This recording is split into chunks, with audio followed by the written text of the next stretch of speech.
हाँ तो अकाश भाई, अब मेरे को आप ये बताओ कि फॉर एग्जाम्पल एक नया कैंडिडेट आता है और वो सोचता है कि मुझे पॉलिटिकल पार्टी है जाना है, मैं को इलेक्शन लड़ना है, तो किस तरीके से अपनी चीज़ें स्टार्ट कर सकता है? फर्स्ट स्टेप क्या होगा उसका? एक पूरा रोड मैप बता दो।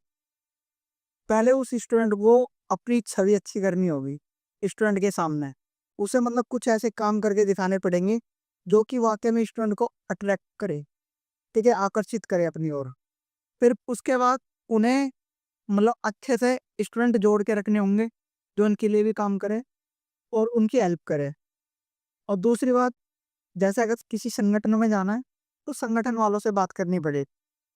और अगर स्टूडेंट वो अच्छा होगा, अच्छा काम कर रहा होगा, तो सब पॉलिटिकल पार्टी चाहती है कि जो भी अच्छा कैंडिडेट है वो मेरे पास आए, ठीक है। तो कोई भी पकड़ लेगा उस स्टूडेंट को जो अच्छा काम कर रहा होगा।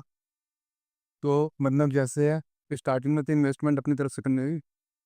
इन्वेस्टिंग क्या, मतलब उसके अंदर करना क्या है, मतलब कॉलेज के अंदर जैसे पानी की क्वालिटी क्या है, ठीक है, जो बेसिक नीड्स है उन सब चीज़ की। और ग्राउंड में मतलब किस चीज़ की सुविधा नहीं है, क्लासरूम में किस चीज़ की सुविधा नहीं है, क्या पंखा सही चल रहे नहीं चल रहे, एसी है तो वर्क कर रही है नहीं कर रही। मतलब जैसे कोई दिक्कत है, फॉर एग्जाम्पल कि हमारे पंखे खराब है, तो उसे क्या करने दें, उसे कैसे सॉल्व करेगा? उसे बस कुछ नहीं करना, एक एप्लीकेशन लिखनी है और जाके प्रिंसिपल को देगा और प्रिंसिपल अप्रूवल दे देगा।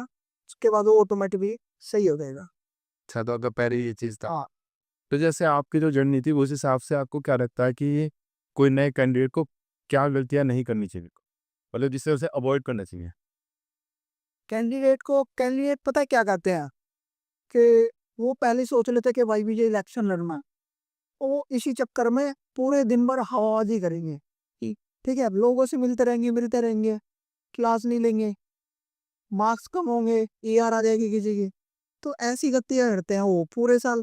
पहले तुम पूरे साल क्लास लो अच्छे से, ठीक है। क्लास लेने के बाद हमारे पास बहुत टाइम बचता है, ठीक है, काम भी करते रहो धीरे धीरे, कोई जरूरी नहीं है, ठीक है।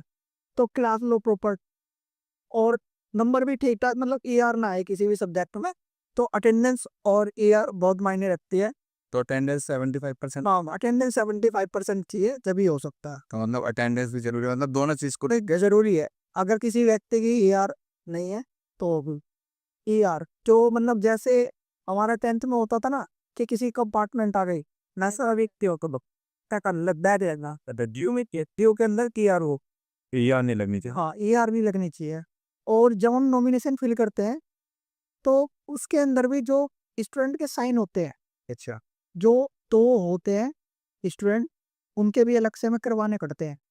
तो उनके आईडी कार्ड और उस स्टूडेंट की ईआर नहीं होनी चाहिए किसी भी सब्जेक्ट में, और 75% की अटेंडेंस अटेंडेंस होनी चाहिए। 75%।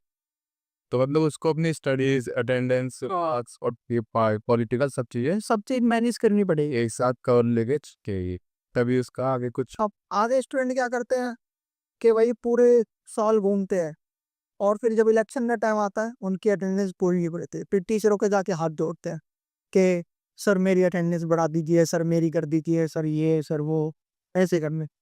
अच्छा, तो अटेंडेंस भी अटेंडेंस ले रहा है। मेन चीज है। और क्या, मतलब और क्या गलती हो सकती है?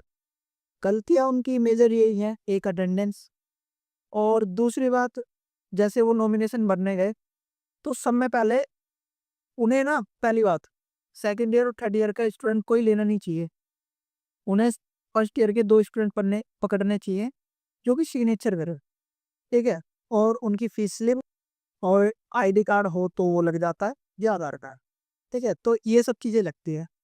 अब जो उनका मतलब रूल आता है कॉलेज की तरफ से, तो उसे हमें ठीक से पढ़ना चाहिए कि हमें क्या क्या करना है आगे और किस हिसाब से हमारा जो है हम सक्सेसफुल जो कॉन्स्टिट्यूशन